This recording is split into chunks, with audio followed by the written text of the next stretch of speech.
Ya, Assalamualaikum dan salam sejahtera. Okey, untuk minggu ini kita akan mempelajari bab yang ke-9 yang bertajuk Dasar Luar Malaysia. Okey, untuk hari ini kita akan sentuh dua topik iaitu 9.1 Latar Belakang Dasar Luar dan 9.2 Asas Penggubalan Dasar Luar.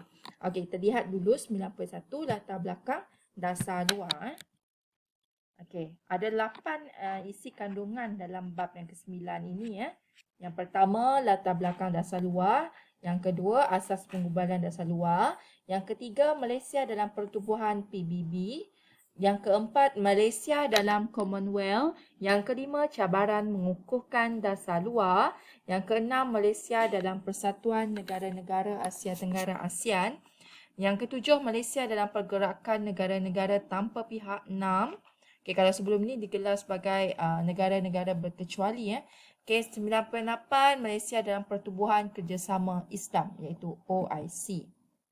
Okay, kita lihat 9.1 latar belakang dasar luar. Okay, ada 4 subtopik kecil dalam tajuk 9.1. Yang pertama, hubungan luar sebelum Melaka. Kemudian yang kedua, hubungan luar Kesultanan Melayu Melaka. Yang ketiga, zaman British dan yang keempat, selepas kemerdekaan. Okey, kita lihat yang pertama, hubungan luar sebelum merdeka. Okey, ada bukti jelas wujudnya hubungan luar antara kerajaan-kerajaan awal sebelum Kesultanan Melaka dengan negara China. Okey, iaitu yang pertama, menghantar utusan ke negara China. Itu adalah bukti yang jelas. Okey, kita lihat iaitu Paan-Paan ataupun Pan-Pan yang telah pada tahun 424 Masihi ya. Paan-Paan ni apa? Iaitu kerajaan yang telah menghantar utusan ke China ni tadi. Kemudian kerajaan Chihtu, okey, pada tahun 608 Masihi. Kemudian kerajaan Langkasuka pada tahun 523 Masihi. Okey, apa itu kerajaan Pan-Pan ini tadi? Ini adalah boleh Google ada dalam Google. Di mana kedudukan Pan-Pan ini sekarang? Awak boleh tengok muka surat, awak boleh tengok peta dalam di sini. Ia terletak di bahagian semenanjung Malaysia. Okey, iaitu awak boleh tengok sini di antara Kelantan dan juga Terengganu yang ada sekarang inilah. Okay. Seterusnya, Langkasuka. Di mana kerajaan Langkasuka? Okay, pernah awak dengarkan sebelum-sebelum ni? Mesti kita tak tahu di mana. Okay, dia meliputi sebahagian semenanjung Malaysia sekarang ini dan juga di kawasan ini. Di kawasan Thailand ini. Awak boleh cari dalam Google dalam Google ada. Di mana kerajaan Langkasuka. Dia berdekatan dengan Patani, Thailand. Okey, seterusnya Chihtu. Pernah dengar kan kerajaan Chihtu? Chihtu dia terletak di sini. Berdekatan dengan negeri Kelantan sekarang ini. Okey, Chihtu ni kadang-kadang disebut sebagai Chihtu, Chihtu, Chihtu. Okey. Seterusnya, itu baru 9.1 Okey, 9.2 hubungan luar Kesultanan Melayu Melaka. Okey. Kita lihat hubungan luar Kesultanan Melayu Melaka iaitu berlaku pada abad ke-15 dan abad ke-16. Okey, hubungan ini terjalin dalam dua bentuk. Yang pertama hubungan diplomatik dan yang kedua hubungan perdagangan.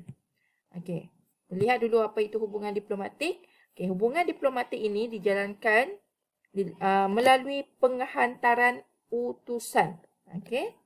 Manakala, ini contoh dia hubungan diplomatik iaitu hantar ke negara China, Rukyu, Siam, Makassar, Pasai dan juga Turki. Boleh tengok buku teks awak, muka surat 194. Yang seterusnya hubungan perdagangan dijalankan dengan beberapa buah wilayah kerajaan dan wilayah yang mendatangkan keuntungan kepada Melaka. Okay, contoh hubungan perdagangan iaitu antara China, kemudian antara Hadramaut iaitu Yaman, Pegu, Luzon, Gujarat, Coromandel, Bengal, Mesir, Parsi dan juga Turki. Okey, seterusnya, apakah kepentingan hubungan luar Kesultanan Melayu Melaka abad ke-15? Boleh terujuk buku teks muka surat 195.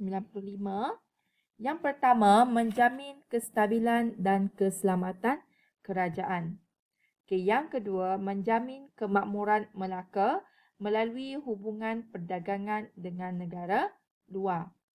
Okay, yang ketiga, mengekalkan penguasaan terhadap aktiviti perdagangan di Selat Melaka.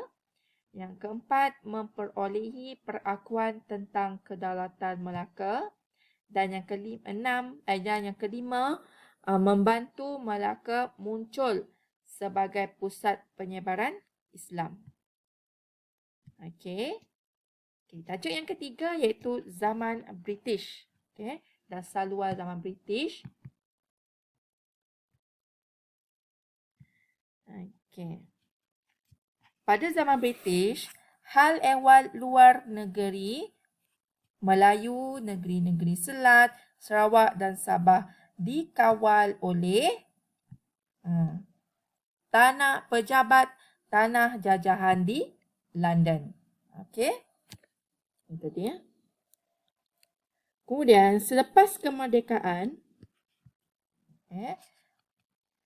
dasar luar memasuki era baharu setelah negara kita mencapai kemerdekaan. Okay? Kemerdekaan membolehkan kita menggubal sendiri dasar luar negara untuk kepentingan negara. Okay? Terdapat dua perkembangan penting dalam dasar luar negara. Yang pertama, semasa tempoh pentadbiran Tengku Abdul Rahman Putra Al-Haj. Okay? Dan yang kedua, bermula ketika pentadbiran Tun Abdul Razak Hussein. Terlihat di semasa pentadbiran Tengku Abdul Rahman, di mana dasar luar berbentuk pro-barat dan anti-komunis. Manakala semasa pentadbiran Tun Abdul Razak, dasar luar kita adalah mengamalkan konsep berkecuali, kemudian bersikap tidak memihak, menjalinkan hubungan dengan semua negara lain tanpa mengira ideologi. Okey. So, secara kesimpulannya, dasar luar negara yang dapat dilihat bermula pada zaman kerajaan-kerajaan Melayu disesuaikan dengan keperluan dan perubahan pada masa itu. Semasa British menguasai negara kita, dasar luar negara telah dikuasai oleh pihak British. Kedaulatan yang diperoleh melalui kemerdekaan membolehkan kita menggubal dasar luar negara. Jadi, sebagai warga negara Malaysia, kita perlu bekerjasama dengan pemimpin bagi memastikan Malaysia terus dihormati oleh negara lain.